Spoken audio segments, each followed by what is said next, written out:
Hello students, हाय पूर्वी on behalf of personal tutor channel. आज हम लोग क्लास 9 साइंस का एक टॉपिक कनेक्टिव टिश्यू पढ़ने वाले हैं। सो स्टार्ट करते हैं connective tissue. So blood is a type of connective tissue. Blood एक कनेक्टिव टिश्यू का ही टाइप है। What would it be called connective tissue? Connective tissue है क्या?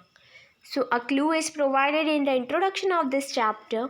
Now let us look at this type of the tissue in some more detail. यहाँ पर हम connective tissue को detail में पढ़ने वाले हैं। तो the cells of connective tissue are loosely spaced and embedded in an intercellular matrix. तो जो कनेक्टिव टिश्यू के सेल्स है वो बहुत ही ज़्यादा लूजली स्पेस्ड है। वहाँ पे सेल्स के बीच में बहुत ज़्यादा स्पेस है। The matrix may be jelly like fluid, dense और रिजिड। तो जो मैट्रिक्स बन रहा है वहाँ पे जेली लाइक फ्लूइड बन रहा है। The nature of the matrix differ in the concordance with the function of the particular connective tissue. So यहाँ पर हमको फिगर शो कर रहे हैं कनेक्टिव टिश्यू के। So blood has a fluid matrix called plasma. Blood में एक fluid होता है, फ्लूइड मैट्रिक्स होता है यानी लिक्विड मैट्रिक्स होता है जिसे हम बोलते हैं plasma. In which red blood corpuscular यानी RBC, white blood corpuscles WBC and the platelets are suspended. Plasma के अंदर ही आरबीसी, डब्ल्यूबीसी एंड प्लेटलेट्स होते हैं। The plasma contains the protein, salts and hormones. Plasma proteins को contain करता है, salts को एंड हार्मोन्स को।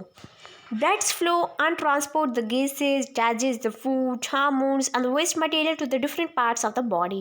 Blood flow होता है एंड ब्लड के थ्रू ही गैसेस का ट्रांसपोर्टेशन होगा, फूड डाइजेस्ट होगा, हार्मोन्स और वेस्ट मटेरियल भी ट्रांसपोर्ट होगा to different part of our body. Bone is another example of connective tissue. Bone भी एक एग्जाम्पल है कनेक्टिव टिश्यू का, because it forms a framework that supports the body. क्योंकि ये एक फ्रेमवर्क बना लेते हैं जो कि हमारी बॉडी को सपोर्ट करता है। It also anchor the muscles and support the main organs of the body. ये मसल्स को और हमारे मेन जो ऑर्गन्स है हमारी बॉडी को उनको सपोर्ट करता है। It is strong and non flexible. हमारी जो बोन्स होती है बहुत ज़्यादा स्ट्रॉन्ग है और नॉन फ्लेक्सिबल है, मूव नहीं हो सकती। Bone cells are embedded in the heart matrix that is composed of calcium and phosphorus compounds. जो बोन सेल्स है वो बहुत ही हार्ड है, जो कि बनी है कैल्शियम से और फॉस्फोरस से। So two bones can be connected to each other by the another type of connective tissue called the ligaments. So दो बोन एक दूसरे से कनेक्टेड हो सकती है by the connective tissue called ligament, ligament की वजह से। This tissue is very elastic. Ligament बहुत ही ज़्यादा इलास्टिक होता है। It has considerable strength. Ligaments contains very little matrix and connect the bones with the bones. Tendons connect the muscles to bones and another type of connectivity. So ligaments और tendons दोनों ही हमारी body में as a connective tissue work करते हैं। Ligaments bones को bone से connect करता है एंड टेंडन्स बोन्स को, मसल्स को बोन से कनेक्ट करके रखता है। Tendons and fibrous tissue with a great strength but limited flexibility.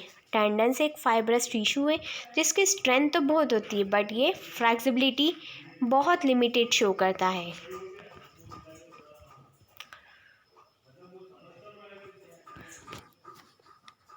Hello students, हाय पूर्वी on behalf of personal tutor channel. आज हम लोग क्लास 9 साइंस का एक टॉपिक मस्कुलर टिश्यू पढ़ने वाले हैं। तो स्टार्ट करते हैं। Muscular tissue consist of elongated cells are called muscle fiber. Muscular tissue जो है वो बहुत लंबी लंबी सेल से मिलकर बना है जिसे हम कहते हैं muscles fibre. This tissue is responsible for the movement of our body. ये टिश्यू हमारी बॉडी में मूवमेंट के लिए रिस्पॉन्सिबल होता है। So muscles contain special proteins called the contractile proteins which contract and relax to cause the movement.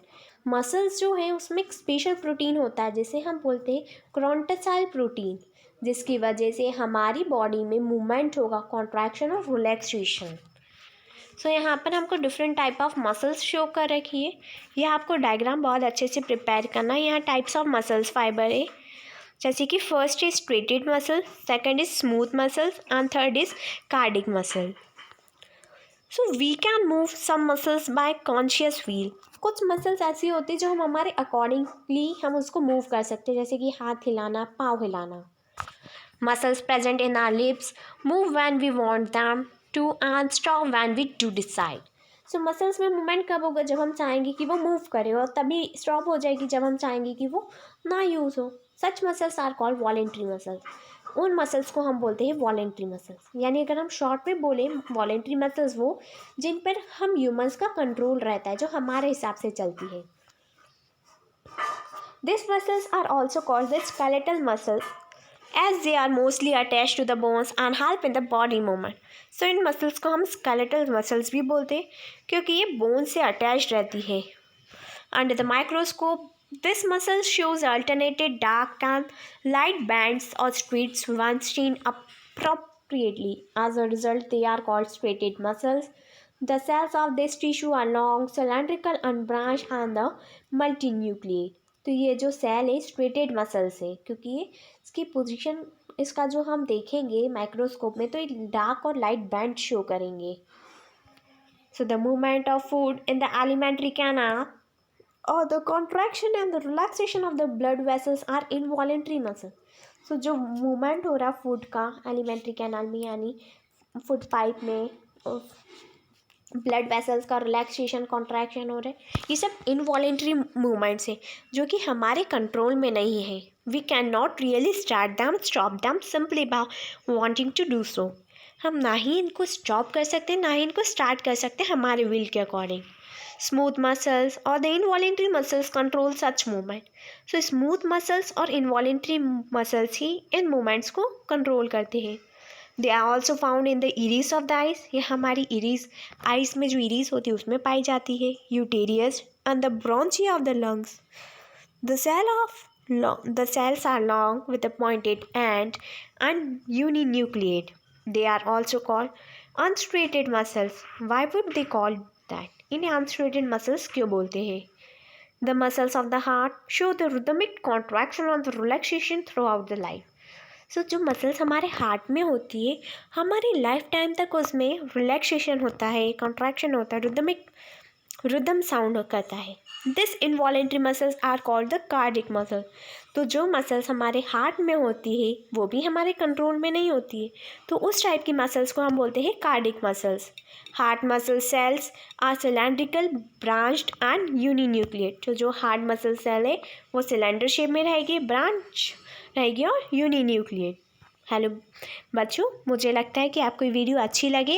अगर आपको इस वीडियो से रिलेटेड कोई भी डाउट है, कोई भी क्वेरी है, देन आप मुझे कमेंट सेक्शन में ज़रूर कमेंट करके बताइए।